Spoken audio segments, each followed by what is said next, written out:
The way a city presents itself to the world is through its signs.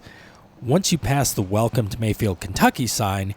Been in Mayfield since 1951. Since your grandpa started? Yeah, since my grandpa started. You are in the territory of Greer Neon Company. These crushed neon tubes, once full of light and life, are now shatters of this family business. Part of this ever-growing pile of trashed signs. I thought I was getting close to retirement. It looked like I'm starting all over. Keith Crouch has run this place since 1999. Beyond the broken glass is the office where Keith, his co-workers, and his son Michael have designed and handcrafted the signs that tell the story of Mayfield. It's pretty heart-wrenching. It's sad, but, you know, and I don't know how long my dad's gonna be in it anymore, you know.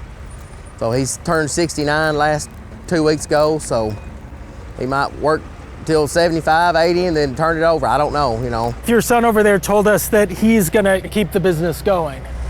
Makes me proud. Makes me proud.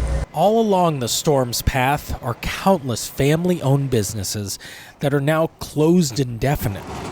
Just the cleanup will take forever. Yeah, at least 2 years to get the building and everything set up and going, but we have a place right now where we can get going. Michael's wife is a school teacher here, and for her, it's not just a building that's gone. We have lost some kids in this. Some of them have been killed. These are her kids, that's right.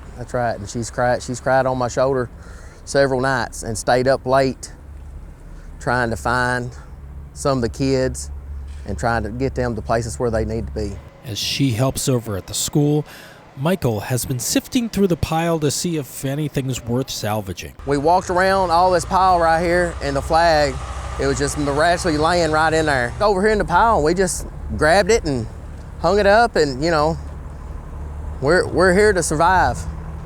We've been here since '51, and we're gonna keep going. So despite this whole business being in a pile, this was your priority here? This was our priority, to get it up, show America that we're still here, that we're still going to rebuild, that we are Americans.